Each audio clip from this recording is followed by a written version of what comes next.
Good morning, everyone. I'd like to welcome you to the session on mining. My name is Benoit La Salle. I am the founder of SEMAFO, one of the leading mining company in West Africa with close to 28,000 employees. And we're not yet in Nigeria, something hopefully to come soon. We have a great panel this morning to talk about mining. First, the Honorable Minister Musa Mohammed Sada, Minister of Mines and Development, will be addressing you on the sector in Nigeria. And I've invited guests who are world-renowned in the mining field to have an open discussion on the sector for Nigeria. We have Mr. Alex Ball, who's Managing Partner and Head of U.S. Institutional Equity Sales for Edgecrest Capital. We have Mr. Nana Sangwa, Managing Director and Precious Metal Analyst at the Toronto-based Claris Securities. And we have Mr. Daye Kaba, Partner of Fasken Martineau, an international legal firm. So we have top people in the mining sector. As you know, mining is one of Canada's forte. Canada is recognized around the world for their mining expertise. Canada is probably one of the top country exporting mining knowledge around the world, and Canada was the leader in developing the mining sector in West Africa. Before we move on to the presentation, I would just like to acknowledge that we have a distinguished guest with us, the Senator, the Canadian Senator, the Honourable Mr. Don Meredith, please just, who's with us this morning. And it's always great to know that we have support in the Canadian government for Canadian Council on Africa, for Africa, and should I say for the mining sector. Because the mining sector, though, is a motor, it's the engine of development, and it was the engine of development in Canada and in each of our provinces, and it should be the motor of development for many African countries. It is sometimes not well liked, which I think is for the wrong reason. So, not taking any more time, as we're always tight for time, I would like to pass this over to the Minister for his presentation. Thank you very much.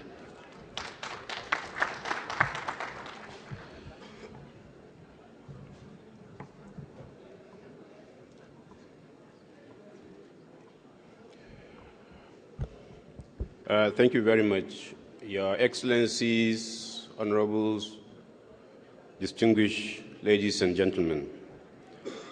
I think I would want to structure my presentation in two ways. I will try to very quickly gloss over about mining in Nigeria, and would want to invite one of our technical people, the Director General of our own geological survey agency, who is a professor of geology, to talk about geology of the country. I believe that's where the meat of today's discussion is likely to be.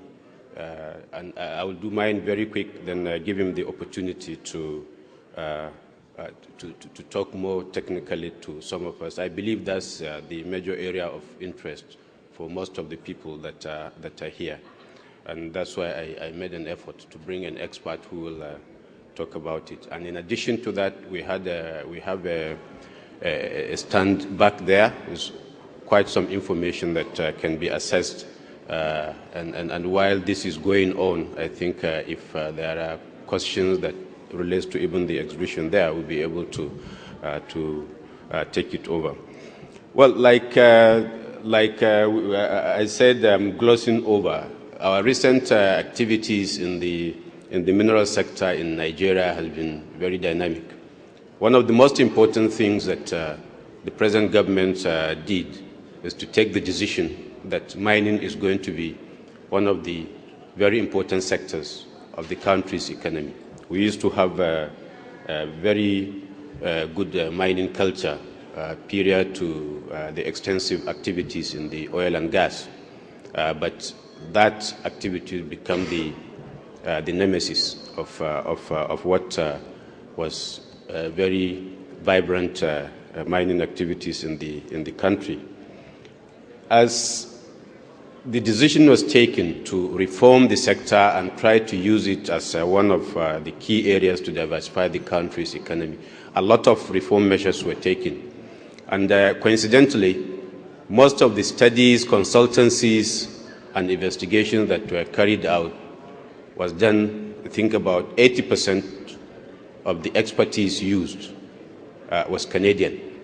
The reform measures were driven by the World Bank, and the studies carried out by consultants and experts are largely Canadian. This actually led to, at the end of the World Bank's own project that they call Sustainable Management of Mineral Resources in Nigeria. When it concluded, we tried to do a second phase. We are not successful with the World Bank. Fortunately for us, SEDA of Canada came in to support us to continue with the reform measures. As I'm talking to you now, SEDA is one of our supporting partners in trying to move the mineral sector forward. I believe this largely has to do with the potentials that are there and the need to take it to the stage where it becomes a very profitable sector to invest in. As you can see from my introductions, the GDP contributions used to be high, but because of slowdown in the activities, and the intention now is to take it back to that level that it used to be. Some of the areas currently even that we're able to record very good achievements in this. We have a very good story to tell on one specific mineral, and that is limestone.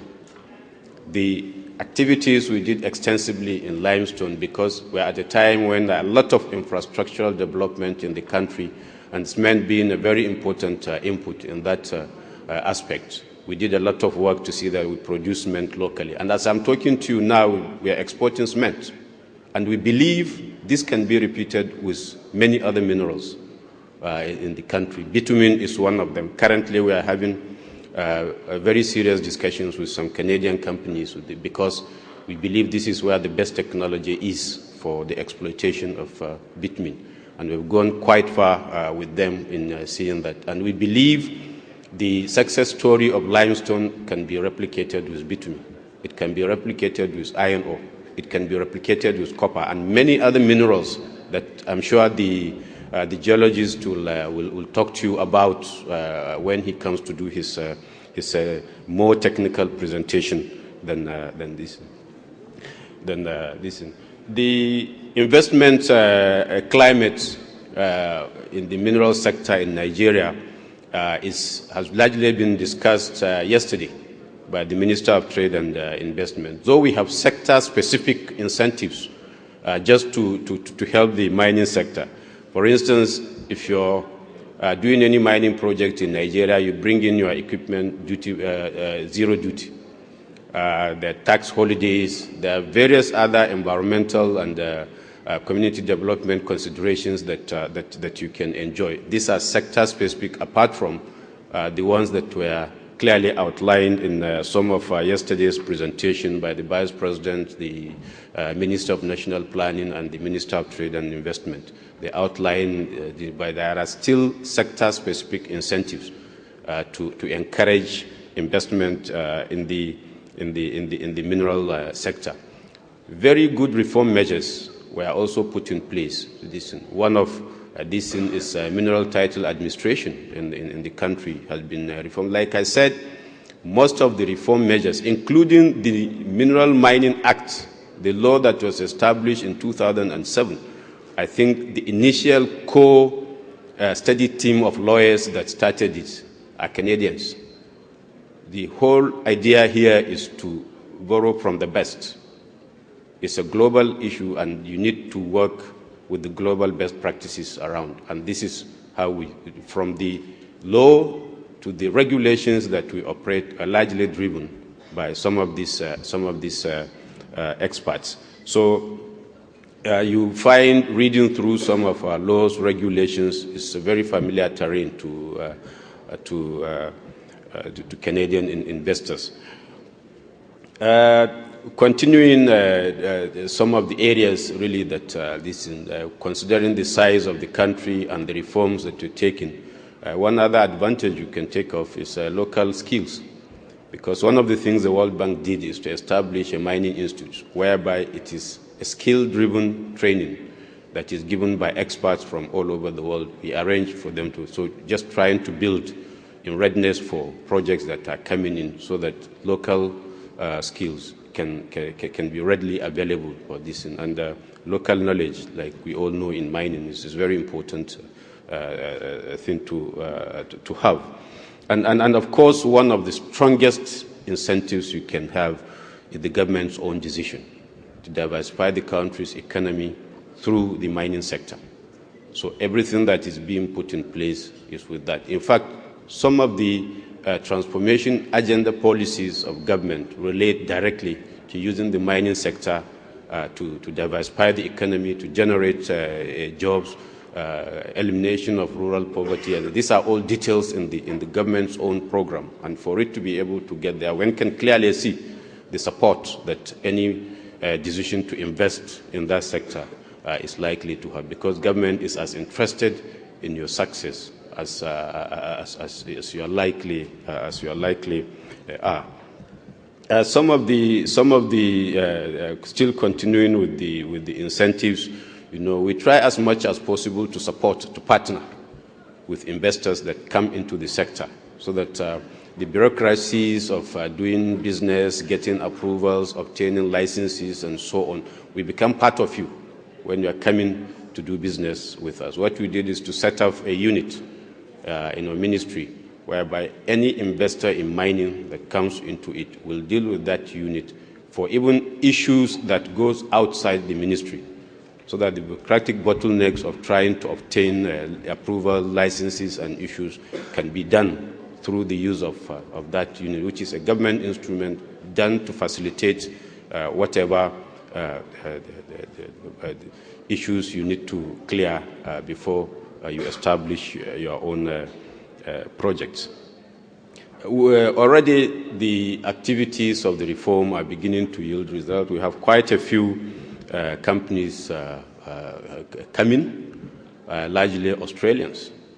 But one of the issues that we kept asking, and I think I had cause to consistently be talking to government officials from Canada as to, look, we came and did all the studies, all the consultancies, all the reports, all the preparations, all the guidelines were largely done by you. Why Canadian investors don't feel that much encouraged to invest in the mining sector? And I think the Canadian High Commission in Nigeria came in very strongly to help us in trying to study really what are the problems. We've been attending the PDAC conferences for the last 6-7 years, and I think the last two were aided by them, and we had quite a number of discussions with companies that have shown interest to do business. Some of them we have gone quite far in getting them to start up something in Nigeria. So I think these are some of the encouraging stories that we believe can be picked up from investors in this conference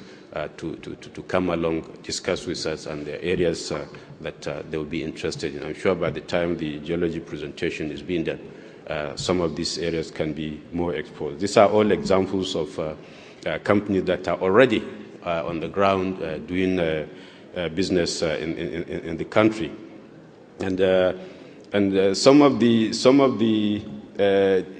things that we try to do from our activities with the guidelines we receive from the World Bank is to have a roadmap as to where we are going.